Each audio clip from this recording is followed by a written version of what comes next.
Bonjour à tous, bonjour à toutes. On est vraiment très heureux d'être à Marseille. Bon, on ne dit pas toujours ça tous les jours. Ouais, croyez-moi sur parole. On a le stade Vélodrome, on a du monde, on a même le soleil aujourd'hui. On a eu peur hier, mais aujourd'hui c'est magnifique. Je m'appelle Julien, je suis évangéliste technique chez AWS. Ce qui est une façon compliquée de dire que je passe ma vie dans les trains et les avions pour venir voir des gens comme vous. Donc des gens sympas, j'espère, pour parler de techno, pour parler de use case, pour parler de ce que nos clients font sur AWS. Et en préparant cette session, je me suis dit, bon, ok, j'ai bien compris, on va parler de DevOps, mais de quoi on va parler alors? Le premier truc qu'on a fait, c'est d'abord, on était super excités de venir, et donc on a mis tout le matos dans le coffre de la R16, et on s'est dit, ok, direction Marseille. Non, c'est pas vrai, on est venu en avion. Voilà, mais quand même, on s'est dit, bon, allez, c'est Marseille, il faut faire quelque chose de bien. Alors, évidemment, je me suis dit, bon, je vais parler d'AWS. Ça paraît très logique. Et donc, j'aurais pu parler de notre plateforme qui est scalable et globale. Et puis, en regardant ce slide d'un autre œil, je me suis dit que c'était peut-être pas une excellente idée. C'était peut-être pas une excellente idée. Je me suis dit, bon, ok, donc on va oublier les généralités, puis on va parler des trucs vraiment importants. Si vous suivez un peu notre actualité, vous savez qu'il y a à peu près une semaine, on a annoncé qu'AWS allait ouvrir une région en France.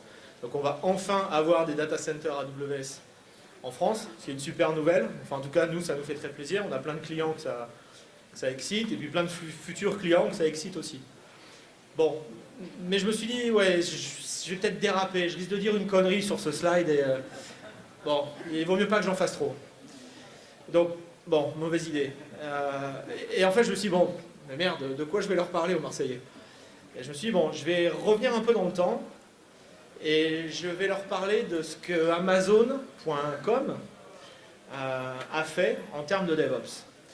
Et à l'époque, ça nous amène à la préhistoire de l'Internet en 2001, Amazon était déjà un assez gros site e-commerce. Et croyez-le ou non, ils avaient une architecture qui était franchement monolithique. Alors ça ne veut pas dire qu'ils déployaient un seul point jar, war, whatever en production. C'était découpé. Mais vous savez comme moi que même une architecture qui est un peu découpée, à force de mal gérer les dépendances et d'avoir du code spaghetti et des API spaghetti partout, ben on se retrouve finalement à être obligé de tout déployer tout le temps. Et voilà, même Amazon était tombé dans cette situation. Et donc le cycle de développement d'Amazon à l'époque, c'était ça. Et bon, j'ose pas vous demander qui est encore dans cette situation, mais bon, allez, on va quand même le faire. Est-ce qu'il y a encore des gens qui sont dans cette situation? Ouais, non, mais n'ayez pas honte, vous êtes des millions. Donc, voilà. Bon. L'essentiel, c'est que ça ne soit pas votre faute. Hein. Bon, voilà. Si c'est pas vous qui avez pris la décision il y a 10 ans, tout va bien. Bon.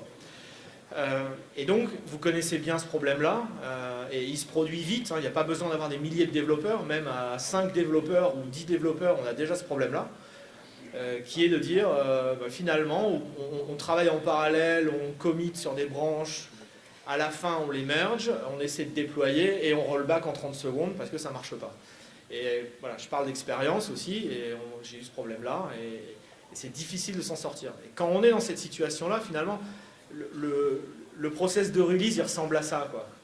C'est-à-dire qu'on fait des incantations, alors bon, ça a vaguement marché sur l'environnement d'intégration ou l'environnement de pré-prod, et voilà, on espère qu'automagiquement, on va releaser en prod et qu'on ne va pas rollbacker 2 minutes plus tard en ayant fait un trou dans la courbe des clics, la courbe des ventes, la courbe des... tout ce que vous voulez.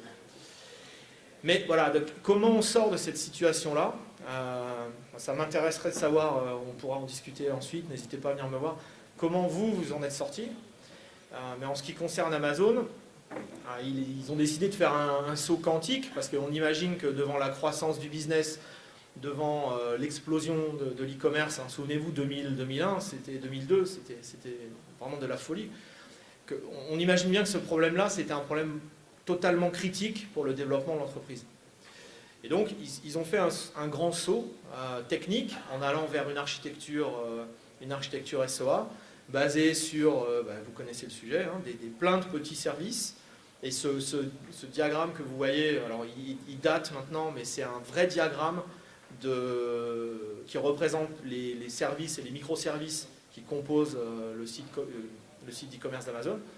Donc des petits services à usage, à objectif unique, avec des API, un découplage fort, etc., etc. Bon, alors maintenant tout ça, ça paraît, vous en entendez parler depuis ce matin, vous en entendrez parler encore et encore pendant un mois ou 10 ans. Donc, les microservices, tout le monde parle de ça, mais voilà, c'est une démarche technique qu'Amazon a entamée très tôt au début des années 2000. Mais vous savez comme moi que le DevOps, c'est pas juste un sujet technique, c'est aussi un sujet d'organisation. Si vous avez une organisation qui ne se prête pas au développement parallèle, au release often, etc., ça ne marche pas. Et donc, il y a ce concept dont vous avez peut-être entendu parler, qui s'appelle les Two Pizza Teams, qui est qu'aucune équipe de développement ne doit être supérieure à ce que 2 pizzas peuvent nourrir. Alors, attention, c'est des pizzas américaines, parce que bon, je pense que dans la salle, on a des gens qui seraient capables de manger 2 pizzas marseillaises tout seuls. Hein. Il y a des gourmands, je les ai croisés. Donc là, on parle de pizza américaine, donc c'est la taille XXL. Okay, donc le concept, c'est de dire on fait des petites équipes, et on va dire la taille idéale, c'est peut-être 6, 8 personnes maximum, qui est le concept qu'on retrouve dans les équipes Scrum, etc. Et donc des petites équipes qui sont totalement responsables de leur code, du design jusqu'au suivi de prod. Donc il n'y a pas de tiens, voilà le code, mets-le en prod et maintenant c'est ton problème. Donc des équipes qui vont jusqu'au maintien en condition opérationnelle de la plateforme, qui sont 100% responsables. Et voilà. Et donc aujourd'hui, idem, ce concept-là, il paraît naturel, en tout cas sur le papier, on en a tous entendu parler 1000 fois de DevOps, mais c'est quelque chose qu'Amazon a entamé très très tôt. Et donc, une fois cette organisation mise en place, il restait encore un problème à résoudre qui était de dire, ok, maintenant on a cassé le monolithe, on a cassé l'organisation en petites équipes autonomes, super responsables de leur code, super motivées, etc. Mais comment est-ce qu'on fait pour faire en sorte que tous ces livrables arrivent en production de manière cohérente, efficace et qui livrent un truc qui marche à la fin. Et donc, les quelques requirements là-dessus, c'était de dire, on veut des outils en self-service, on ne veut pas créer des tickets pour que quelqu'un déploie, ça c'est un cauchemar.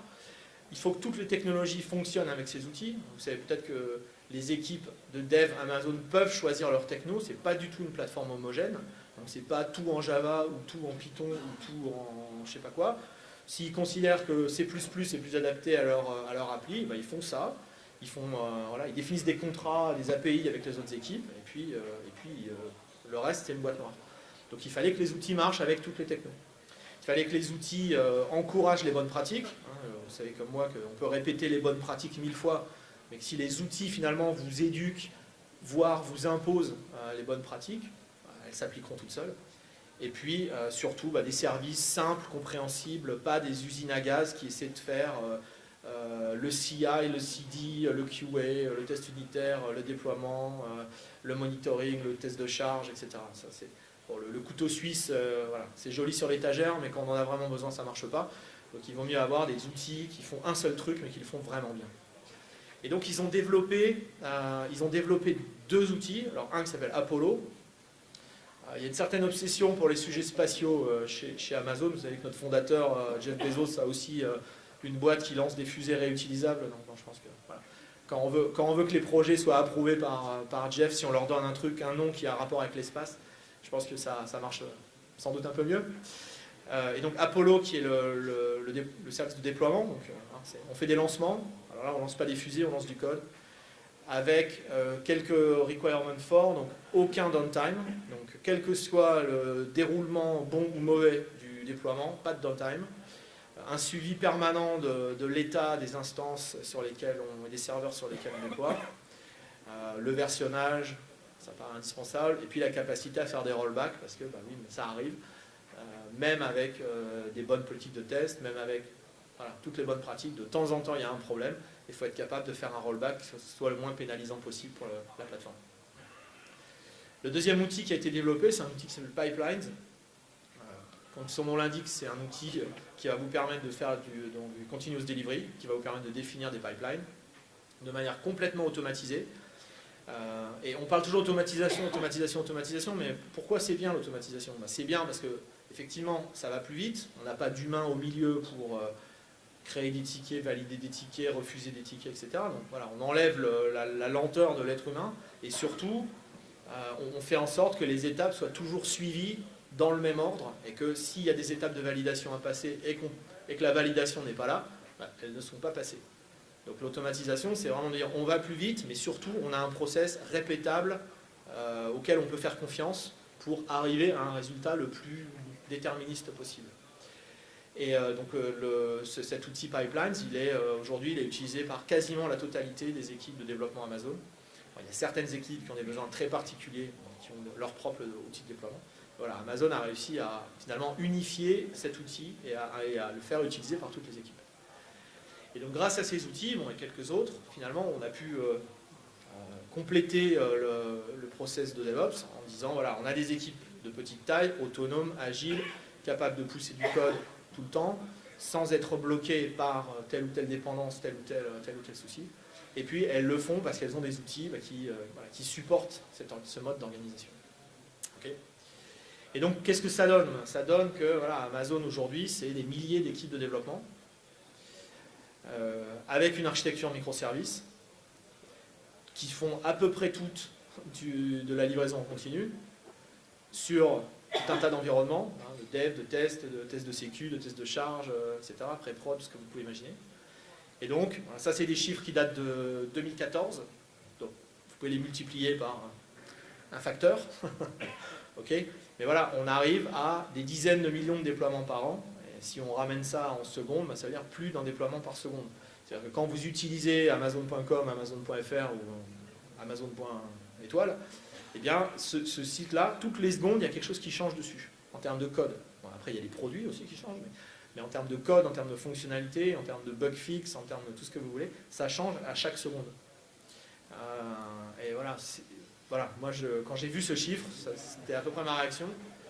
Je me doutais bien qu'on était sur des process agiles et qu'on avançait vite.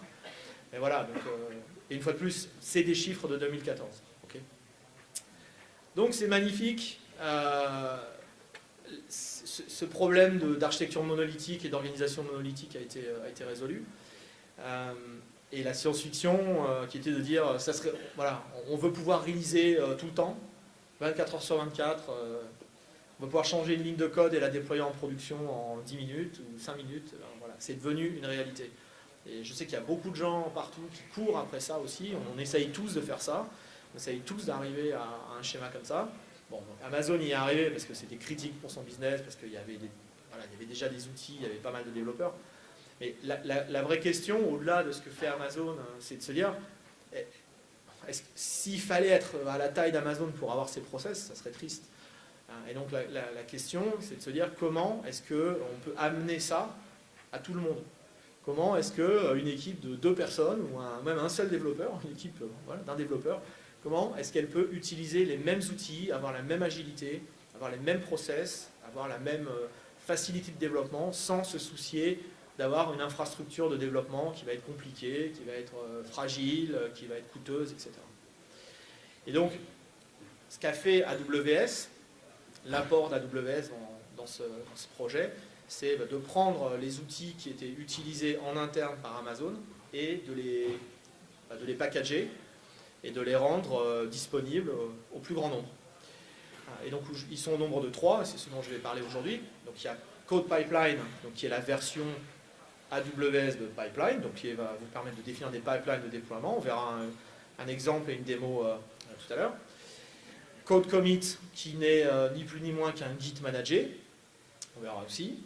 Et puis Code Deploy, qui est la version AWS d'Apollo, donc qui va vous permettre de déployer du code de manière fiable, de manière répétable, sur vos instances, quelle que soit la technologie que vous utilisez, quel que soit l'environnement de développement, le langage que vous utilisez. Okay, donc on va voir ça un petit peu plus en détail tout à l'heure. Alors, bien sûr, ça c'est super, mais on sait très bien que le monde n'a pas attendu Amazon et AWS pour faire du CI/CD et de l'automation et tout ça. Donc il y a tout un tas de partenaires qui sont tout un tas d'outils qui ont émergé sur le marché et que vous utilisez au jour le jour. Je pense que vous reconnaissez vous reconnaissez vos outils favoris sur ce slide. Et donc l'objectif, c'est aussi de dire on veut pouvoir intégrer tous ces outils avec code commit, code deploy et code pipeline. Et donc c'est le cas. Donc en fonction des cas, voilà, vous pourrez, je vous montrerai tout à l'heure dans ma démo, j'ai un Jenkins, j'ai GitHub. Bon, voilà, donc ne croyez pas que ça soit une solution, je dirais, là non plus monolithique où il faut adopter toute la suite code étoile et puis jeter tout ce que vous faisiez à la poubelle. C'est pas du tout ce qu'on souhaite. Ce qu'on souhaite au contraire, c'est que vous gardiez vos outils actuels, puis que vous puissiez les enrober ou en tout cas les compléter avec nos propres outils.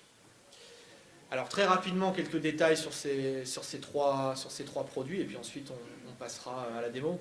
Donc code commit, bon, je dirais c'est le plus simple des trois. Qu'est-ce que c'est que code commit? C'est un Git managé dans AWS. Et donc vous utilisez vos outils Git normaux. Vous allez me dire quel avantage à faire ça. Nous on a GitHub, on est content de GitHub, on ne voit pas pourquoi on aurait besoin d'avoir un autre machin Git. Et voilà, dans ma démo j'utilise GitHub. Donc quelle est la justification de code commit? Je pense que GitHub c'est une super plateforme collaborative, c'est beaucoup plus qu'un repo. Mais bon, il y a plein de use cases où on a envie d'avoir son code au plus près de son infrastructure. Et donc avoir code commit, ça vous permet d'avoir au même endroit que votre infrastructure cloud, d'avoir vos repositories, d'avoir la durabilité, la scalabilité et la sécurité que peut apporter AWS, en l'occurrence S3, puisque les données de code commit sont dans S3, elles peuvent être chiffrées automatiquement avec des clés, etc. etc. Donc voilà, donc, l'idée c'est pas du tout de chercher à remplacer GitHub, l'idée c'est de dire, voilà, GitHub c'est vraiment un outil, une plateforme de collaboration, de développement, etc. Mais dans le workflow, à un moment, ça peut être intéressant de ne pas déployer à partir de GitHub, mais de déployer à partir d'un repo qui a d'autres propriétés. Okay. Code deploy, bon voilà, on va le voir en action tout à l'heure. Donc code deploy, c'est un déployeur. Donc vous allez définir ce qu'on appelle des groupes de déploiement, donc des ensembles d'instances qui vont recevoir une application versionnée. L'avantage de code deploy, les gens qui ont déjà utilisé des déployeurs ou développé des déployeurs savent très bien de quoi je parle, c'est difficile de le faire de manière fiable. C'est-à-dire que, ok, quand le déploiement se passe bien, tout va bien. Quand le déploiement se passe mal, quelle que soit la raison, c'est vraiment difficile de savoir dans quel état est la plateforme, qu'est-ce qu'il faut rollbacker, comment rollbacker sans tout faire tomber, etc., etc. Donc vraiment, le point clé de code deploy, c'est la fiabilité, la capacité à faire des rolling upgrades, à faire des rollbacks en cas de pépin, à scaler votre plateforme de manière transparente. On peut déployer sur des auto-scaling groups. Donc, vous n'avez pas à vous soucier de combien d'instances web vous avez à l'instant T. À partir du moment où elles sont dans le bon groupe de déploiement, qu'il y en ait 4 ou qu'il y en ait 38, Code Deploy va les trouver et va toutes les déployer. Okay. Puis le dernier point intéressant dans Code Deploy, c'est qu'il est agnostique. Donc on peut déployer sur Linux, on peut déployer sur Windows, on peut déployer donc sur EC2 chez nous, et on peut même déployer sur des instances on-premise chez vous, via l'installation d'un petit agent. Donc vous pouvez même utiliser Code Deploy pour déployer dans votre data center, histoire d'avoir un déploiement unifié et de ne pas avoir différentes façons de déployer le même code à des endroits différents. Ok, donc voilà, juste pour revenir un tout petit peu sur ces concepts-là. Donc, quand on déploie, il y a 3 questions. Qu'est-ce qu'on déploie? Comment on déploie? Et où est-ce qu'on déploie? Donc, qu'est-ce qu'on déploie? On déploie du code versionné. Okay. Donc ça va être, pour mon cas, ça va être dans GitHub, dans un repo. Comment on le déploie? Donc ça, c'est ce qu'on appelle la configuration de déploiement. Donc, est-ce que vous shootez toutes les instances d'un coup? Est-ce que vous les faites une par une? Est-ce que vous faites 30% par 30%? Voilà, ça c'est vous qui le décidez. Vous pouvez créer votre configuration de déploiement, qui sera la configuration de rollback aussi, pour dire, voilà, je veux faire soit une rolling upgrade si c'est de la prod, soit je veux faire, non, c'est un environnement de dev, donc je vais faire toutes les instances d'un coup, c'est pas grave, j'ai un downtime, mais c'est du dev, c'est pas gênant. Okay. Et où est-ce qu'on déploie? Eh bien, ce que j'ai dit tout à l'heure, pouvez déployer sur une seule instance, sur un ensemble d'instances, sur un groupe d'autoscaling, donc un ensemble d'instances dont vous ne connaissez pas la taille à l'instant T, et puis même sur des instances on-premise, enfin sur des serveurs on-premise chez vous, dans votre data center. Ok. Et le dernier, donc code pipeline, donc là, l'idée est toute simple, c'est que vous allez définir un ensemble d'étapes, ça s'appelle des stages, qui peuvent être donc sources, donc je récupère des sources, donc dans GitHub, dans Code Commit par exemple, je les build, donc là ça peut être, dans mon cas ça va être Jenkins, dans d'autres cas ça peut être d'autres outils, je les teste, donc je peux passer des tests de charge, des tests de perf, etc. Je peux les deployer, donc là je vais amener l'application, je vais amener le code sur mon groupe de déploiement, je vais m'assurer que tout fonctionne bien. Je peux invoquer, donc ça c'est un ajout assez récent, donc là je peux invoquer des fonctions lambda. Alors je ne sais pas qui, j'espère que vous avez un peu entendu parler de lambda, on en a beaucoup parlé ces temps-ci. Donc ça vous permet d'appeler, d'invoquer une fonction qui va exécuter un traitement au sein de la plateforme. Donc vous pourriez dire, tiens, j'ai des instances déployées, bon, bah, je vais activer tel monitoring, ou je vais faire telle opération dans mon DNS, ou je vais, je sais pas, lancer tel check de sécurité, enfin, on peut tout imaginer. Okay. Bref, vous pouvez programmatiquement déclencher des traitements post-déploiement. Et puis une étape que j'utilise aussi dans ma démo, qui s'appelle Approve, qui est une approbation manuelle, parce que l'automatisation c'est bien, mais il y a quand même des moments où on se dit, bon, il faut peut-être qu'il y ait une opération manuelle, ou en termes de process, il faut peut-être qu'il y ait une approbation formelle avant de déployer en prod. Et donc on peut définir une étape d'approbation qui va envoyer une notification, et on va le faire tout à l'heure. Okay. Et si vous approuvez, évidemment, on continue le déploiement. Si vous n'approuvez pas, okay, bon, on arrête le déploiement. Okay. Voilà. Donc ça ressemble à ça, je vais vous montrer un exemple après. Donc l'avantage aussi de Code Pipeline, c'est que vous pouvez définir votre pipeline graphiquement, c'est voilà, super simple. Vous créez les boîtes, dans la boîte source par exemple, vous dites, bah, voilà, j'utilise GitHub, voilà les credentials, voilà mon repo, voilà la branche, ok, clic, et puis c'est bon. Et puis vous construisez comme ça le pipeline de déploiement graphiquement. Bien sûr, on peut aussi faire ça en ligne de commande, hein, c'est toujours le cas chez nous. Okay.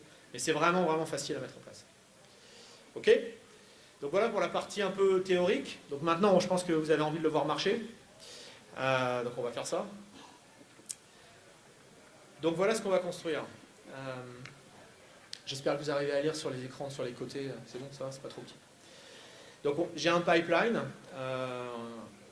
qui est composé des étapes donc, qui sont indiquées là. Donc j'ai une étape source où je vais récupérer mon code dans GitHub. Une étape build où je vais avoir un serveur Jenkins qui va compiler mon code. Une étape de déploiement sur un environnement de dev avec code deploy. Une approbation manuelle via une notification par email. Et ensuite un déploiement en prod, toujours avec code deploy.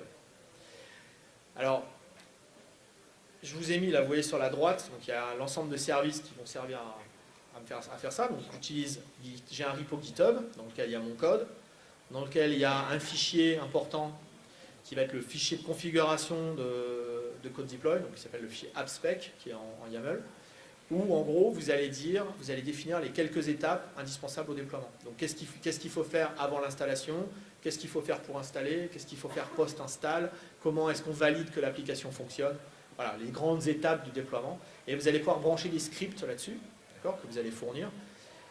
Voilà, et donc il faut aussi que ces scripts évidemment soient disponibles. Okay, je vais vous montrer un exemple juste après.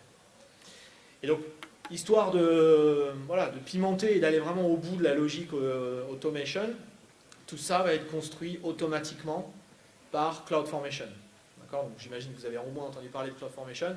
C'est notre techno d'infrastructure as code, où via un template, alors JSON ou YAML depuis peu, vous allez décrire l'ensemble des ressources dont vous avez besoin, les instances, les load balancers, etc. Donc tout ça va être construit automatiquement. Okay, je vais vous montrer les différentes étapes. Et puis ensuite, une fois que l'infra est construite, on va utiliser Code Pipeline, Code Deploy, et puis SNS pour gérer le pipeline. Okay. Donc, la première étape, c'est de créer un VPC, un réseau privé au sein de ma région. Ici, je fais la démo dans la région américaine. Donc j'ai une gateway internet également, puisque je vais déployer des sites web, j'ai envie d'y accéder. Donc je déploie une première instance, qui est une instance de dev, qui s'appelle dev web app 1, sur laquelle j'ai mis un nom de domaine, dev.julien.org. J'ai un deuxième ensemble d'instances qui sont équilibrées sur 2 zones de disponibilité, donc prod, web app 1, 2, 3, 4. D'accord. Devant, j'ai mis un load balancer. Donc c'est notre application load balancer, donc qui permet maintenant depuis quelques semaines, mois, de faire du load balancing niveau 7, de choisir des routes, etc. Et histoire de rigoler, j'ai mis un certificat dessus, histoire de pouvoir avoir HTTPS en 5 minutes sur mon environnement de production. Voilà, donc ça c'est mon infra, et puis j'ai un serveur Jenkins, qui est là aussi, qui va me servir à faire le build. Ok. Donc voilà, ça c'est ce que crée automatiquement mon template CloudFormation. Alors je l'ai fait à l'avance parce que ça prend une dizaine de minutes, et regarder la création se faire, c'est aussi intéressant que de regarder l'herbe du vélodrome pousser. Donc voilà, je me suis dit qu'on allait économiser, ce temps-là. Et donc en termes de déploiement, j'ai 2 groupes de déploiement qui vont être gérés par CodeDeploy. Un qui va faire le déploiement sur le dev, instance unique, et un qui va faire le déploiement sur la prod, donc avec mes 4 instances, en faisant une rolling upgrade. Ok? C'est à peu près clair? Ça marche. Alors, je vais basculer sur...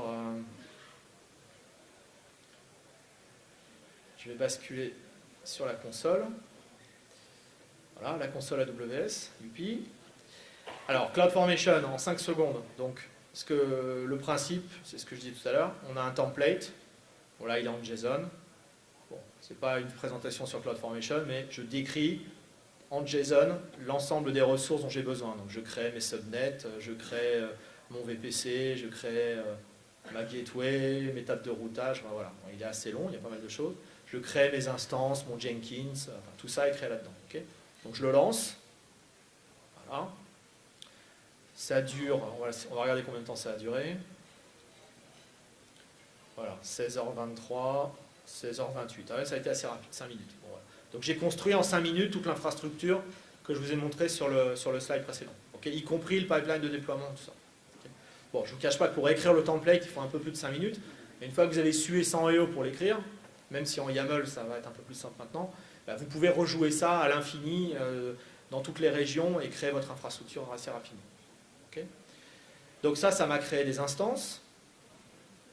Ça va, c'est à peu près lisible. Okay. Donc voilà, on voit mon serveur de dev, mes 4 instances de prod, mon Jenkins. Okay. Donc ça, c'est mes instances qui sont là. J'ai mon load balancer qui est là,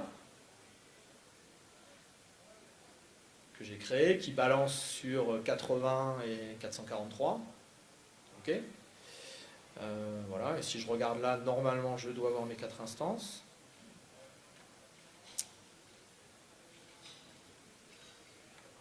Voilà, les voilà, targets.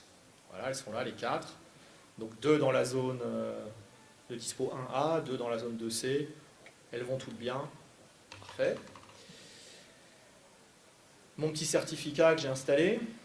Alors, le modèle que vous connaissez sûrement, c'est quand vous devez déployer des certificats, c'est je vais chez mon fournisseur de certificats préféré, bon, je ne vais pas les citer, j'essaie de trouver quelqu'un qui a la carte bleue corporate, j'achète les certificats, j'espère que je les ai bien configurés, je les télécharge, et après je vais les déployer soit sur toutes mes instances, soit sur mon load balancer.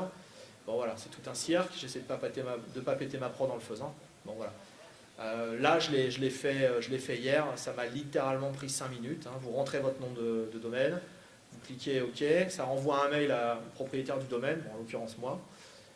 Vous acceptez la création du certificat, il est créé là, et puis ensuite vous allez sur le load balancer, vous attachez le certificat sur le load balancer, c'est terminé. C'est vraiment un service, et oui, j'ai oublié de le dire, c'est quand même important, les certificats sont gratuits. Voilà. En ce monde, il y a peu de choses gratuites, mais voilà, les certificats le sont.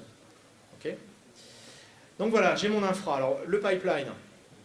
Alors, le pipeline, vous voyez, j'ai les étapes que j'ai indiquées tout à l'heure. Source, build, alors bêta, donc, qui est mon déploiement en prod. En dev. Approval, donc, qui est mon étape d'approbation manuelle. Et puis prod, qui est mon étape de déploiement en prod. Donc voilà, je peux l'éditer. Je pourrais aller voir par exemple voilà, ce qui a été configuré là. Donc je vois que je déploie à partir de GitHub. J'aurais pu déployer à partir de CodeCommit ou d'S3. Voilà, j'ai donné mes credentials GitHub, tout se passe bien. Okay. Voilà, j'aurais pu rajouter plein d'étapes. Donc vous voyez, tout est configurable assez simplement. Et bien sûr, comme j'ai dit tout à l'heure, vous pouvez aussi le faire. Vous pouvez aussi le faire en scriptant et créer des pipelines à la volée. Okay. Alors CodeCommit, bon, même si je ne l'utilise pas aujourd'hui, voilà, je vous le montre en 5 secondes. Donc, je disais tout à l'heure, hein, l'objectif c'est pas du tout de remplacer GitHub, c'est vraiment d'avoir des repos hostés dans AWS au plus près de l'infra. Bon voilà, donc j'ai mon projet, voilà, je peux voir mes commits, voilà, si le Wi-Fi veut bien suivre. Allez, non, c'est pas grave. Voilà, bon, ça c'est sympa, je peux voir mes branches, etc. Mais vous voyez, il n'y a pas les pull requests, il n'y a pas tout le truc collaboratif. Donc, une fois de plus, nous ce qu'on veut c'est fournir un point à partir duquel vous pouvez déployer, voilà, vous pouvez déployer facilement vers votre infra. Donc mon repo il est là, il est dans GitHub.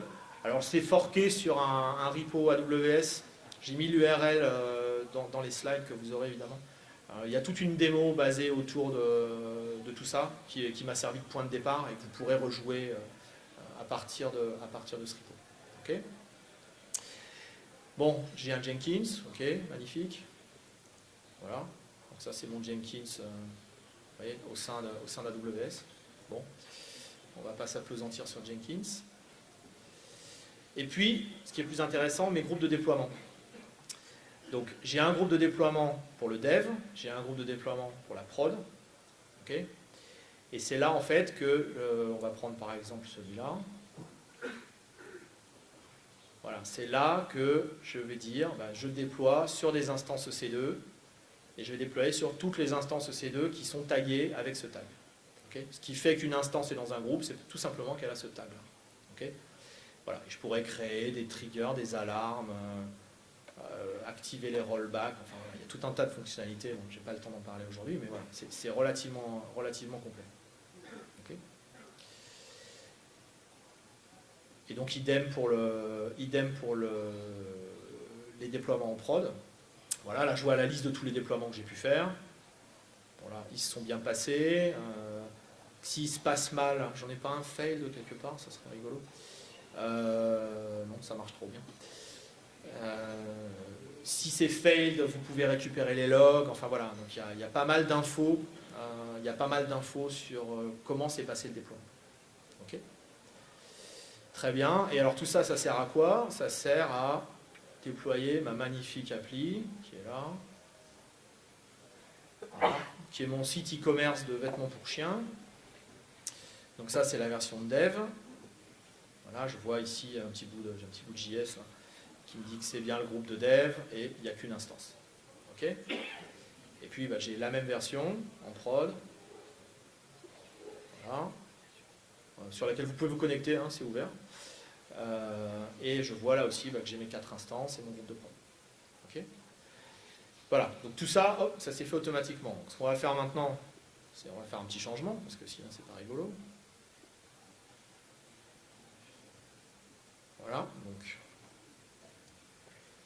ok, j'ai mes remotes qui sont configurés, donc je peux pusher en code commit, j'ai l'origine et puis l'upstream. Ok, donc là on va changer quelque chose dans la page. On va changer un truc simple. On va changer peut-être le titre. Ouais, ça serait pas mal.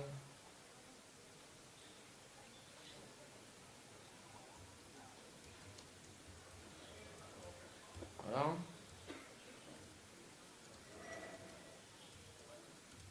Je vais pousser ce...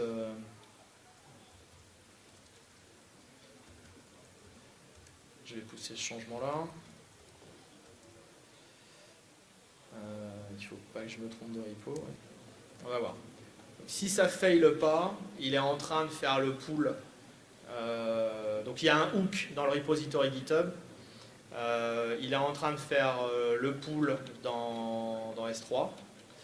Et il va livrer à Jenkins à partir de là. Voilà, succeeded, merci.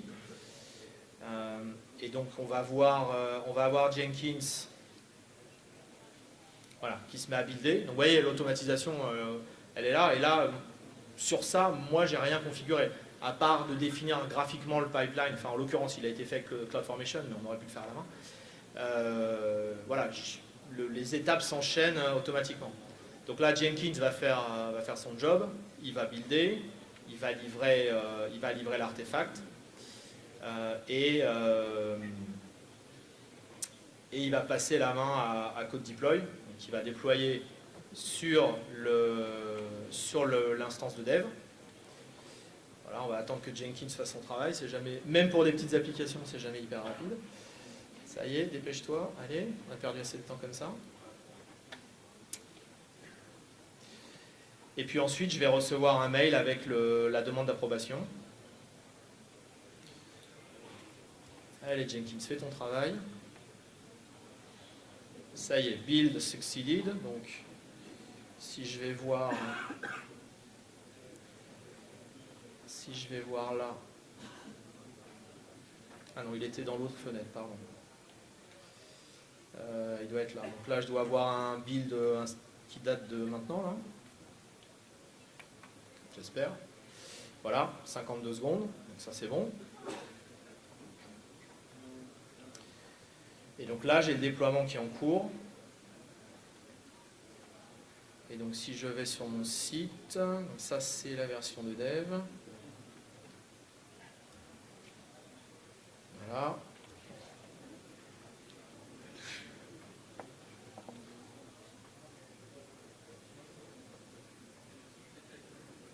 Oui, c'est le title, ouais, il est là, voilà, il est là, je l'ai changé là, ok.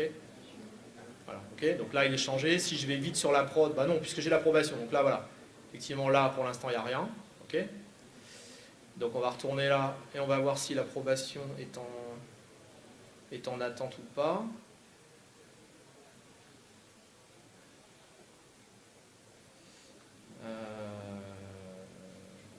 Succeeded just now, ok. Donc là voilà, là il attend. Voilà, waiting for approval, ok. Donc là j'ai reçu un mail, alors je ne vais pas ouvrir ma mailbox parce que Dieu sait ce qu'il pourrait y avoir dedans. Mais ça ressemble à ça. Voilà. Ah ouais, hein, on a tous les mêmes problèmes. Si quelqu'un a un bon filtre anti-spam. Donc voilà, alors ça passe par SNS. Donc ça pourrait être un SMS, un email, un message dans une file de messages, etc. Voilà. Donc vous recevez un mail comme ça qui vous dit coucou, il y a eu un déploiement.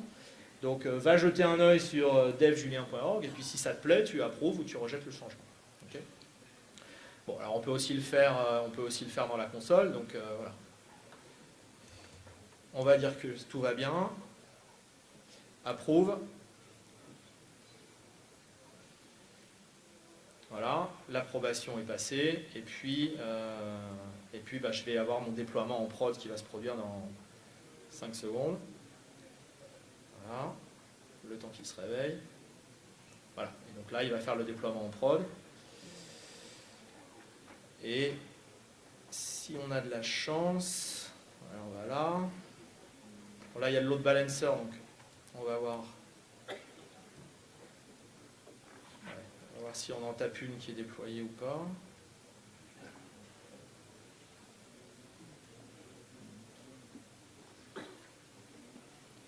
Voilà, ça y est. Ah non, pardon. Non, c'est pas encore bon. C'est toujours la même. Allez. Voilà, ça y est. Donc celle-là, elle est déployée. Celle-là, elle ne l'est pas. Vous voyez, on voit le load balancer. Celle-là, elle ne l'est pas. Celle-là, elle ne l'est pas. Ah, voilà. Eh oui. Bon, ça, c'est ma config de load balancer qui n'est pas bonne. C'est normal. Je l'avais déjà vu, ça.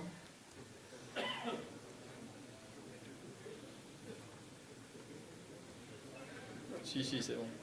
Okay. Et donc, bah, il va faire, voilà, si on va voir dans la fenêtre, on voit le rolling upgrade qui est en train de se faire. Ok. Bon, vous avez compris le truc. Ok.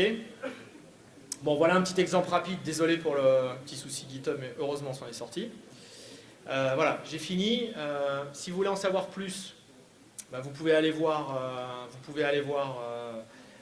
AWS Code sur notre site, qui est le point de départ pour toutes les activités de développement. On a un blog dédié sur tout ce qui est DevOps, qui s'appelle Application Management. La troisième URL, c'est celle de la démo qui m'a servi de point de départ. Et puis après, à vous de vous créer un compte, sachant que vous savez qu'on a un niveau d'usage gratuit les 12 premiers mois. Et donc sur cette URL /free, vous trouverez comment utiliser la plupart des services AWS gratuitement pendant 12 mois.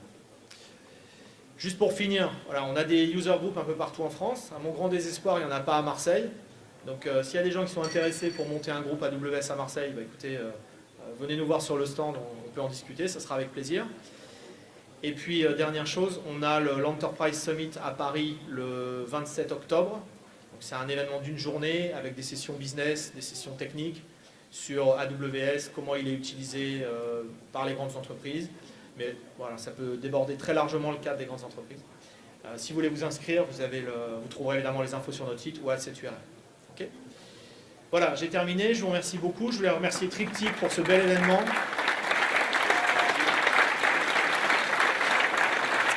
Et vous remercier d'être venus nombreux m'écouter, c'est vraiment super. Voilà, passez une bonne fin d'après-midi et puis venez sur notre stand si vous avez des questions, on essaiera d'y répondre. Merci beaucoup.